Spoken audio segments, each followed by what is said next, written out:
Okay guys, so we're back to look at the latest issue of Venom. Now, unlike most of the Marvel series that are going on, this one is not going to tie into the bigger Venomverse event that's happening currently, which kind of feels odd, but once again, this actually feels better because this issue in particular isn't just going to deal with Eddie Brock dealing with the suit, which the last 3 or 4 issues have really kind of been about. Instead, it's actually going to fill us in on the history and how the symbiote deals with its own problems. Now, obviously, if you know Eddie Brock, you know the character and his history, how he's been betrayed, how he feels betrayed by certain people, his down luck when he met Peter Parker, losing the job, losing, love, how his dad treated him. All these things are kind of what Eddie Brock went through, but we never got to experience what the symbiote went through, which is what this issue primarily focuses on. And what I like about it is they touch upon all the things that we've seen him do.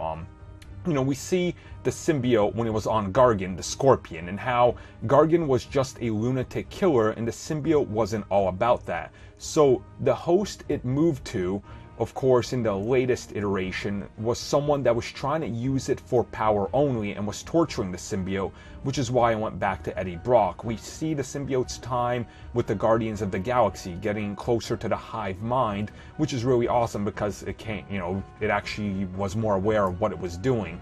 And of course, its involvement with Flash Thompson and various other, I guess you could say, interactions with Spider-Man and different characters and how it learned to be a hero. Now, during all this, we see that throughout its entire time with Eddie Brock, the suit actually studies TV. It watches TV and it tries to learn about everything that's happening while Eddie is sleeping so it can be ready for whatever is coming up. And we see that the suit actually pushes Eddie, even sometimes when he doesn't want to do heroic things, because it knows that Eddie wants to do them deep down, but it's kind of like this symbiotic relationship that the two don't want to admit. Which, once again, this series is surprisingly layering a symbiote on top of Eddie Brock, which is something that hasn't existed ever for both of these characters, which is quite amazing the way they're handling it. And in this issue, we even see him kind of dealing with Liz, and that he's sort of attracted to her, but not really, because Alchemax is still messing with him, and that those, cures, I guess, they're giving him. And the symbiote even goes face to face with the, the priest that they injured, and kind of realizes what the priest means to this and how you can be a hero without necessarily being a superhero.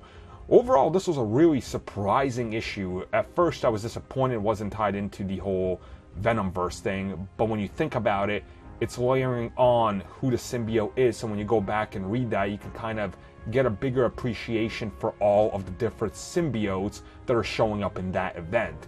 So in that way, this is a better tie-in than you really could have ever asked for. And the fact that it's layering out the symbiote as a character independent from Eddie is even better than I would have thought. Overall, this was just, from top to bottom, it's an entertaining comic. I'm not going to tell you it's some sort of, ever-changing thing that's going to affect Marvel, but for what it's done to Eddie Brock and the symbiote itself, it's probably more than they've done in the last decade, which is kind of crazy when you really think about it. Overall, I would give this one a very positive 8 out of 10 and a high recommendation for symbiote fans.